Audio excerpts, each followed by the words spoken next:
بسم اللہ الرحمن الرحیم۔ حضرت ابراہیم علیہ السلام کی عادت تھی کہ جب تک اپنے دسترخوان پر کسی مہمان کو نہ بٹھا لیتے تب تک کھانا نہیں کھاتے تھے۔ اکثر صبح اور شام کے وقت وہ شہر کے دروازے پر جا کر بیٹھے رہتے کہ کوئی مسافر مل جائے تو اسے اپنا مہمان بنائیں۔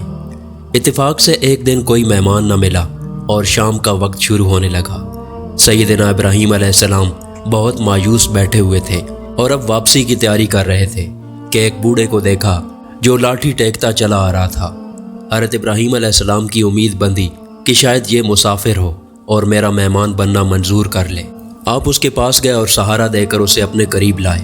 حسب عادت سب سے پہلے اس کا نام دریافت کیا اور پوچھا کہ آپ کہاں سے تشریف لا رہے ہیں۔ بوڑھے نے اپنا نام بتایا تو ابراہیم علیہ السلام کی ساری امیدوں پر پانی پھر گیا، کیونکہ نام سے صاف ظاہر تھا کہ وہ بوڑھا آتش پرست ہے۔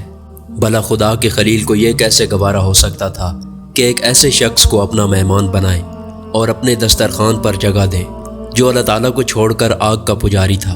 توحید تو جناب ابراہیم کی رگ رگ میں پیوست تھی۔ اپنے رب کی خاطر تو ابراہیم علیہ السلام آگ کے الاؤ میں بے خطر کود پڑے تھے۔ محض ایک خواب دیکھ کر ابراہیم علیہ السلام نے تو اپنے اکلوتے بیٹے جناب اسماعیل کے حلقوم پر چھری چلا دی تھی۔ وہ کیسے گوارا کر سکتے تھے کہ ایک مشرک کے میزبان بنے۔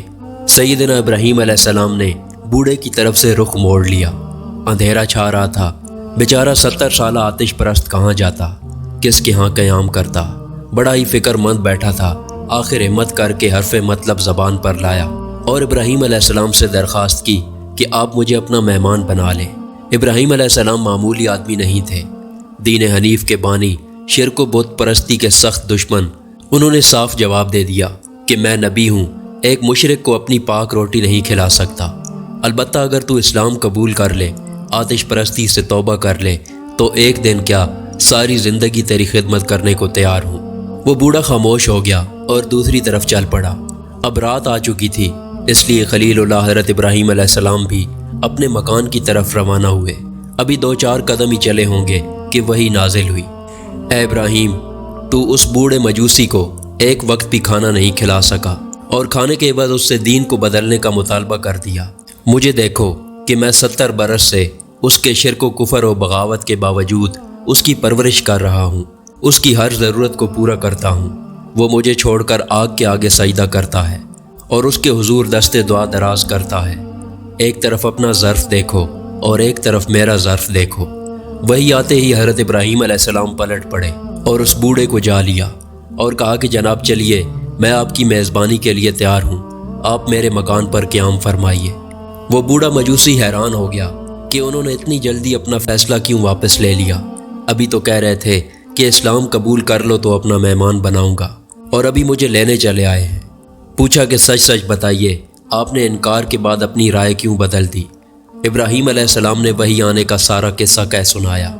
مجوسی کی آنکھیں بہنے لگیں، ندامت سے سر جھکا دیا اور کہا کہ اے اللہ کے نبی، میں خدا کا باغی، میں آگ کا پجاری، میں اس کے در کو چھوڑ کر در بدر کی ٹھوکریں کھانے والا، میں رسم و رواج کا اسیر، میں جھوٹے تہمات کا قیدی، حقیقی مالک کو 70 برس سے بھلا کر بھٹک رہا ہوں۔ میں نے اسے کبھی یاد بھی نہیں کیا اور اسے کبھی بھی نہیں پکارا، مگر میرا مالک مجھ سے غافل نہیں رہا۔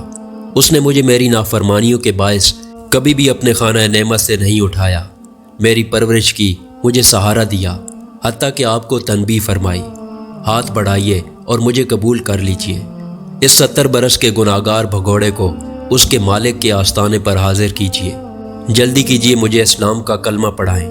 میرا مالک غفور و رحیم ہے، وہ مجھے ضرور قبول کر لے گا۔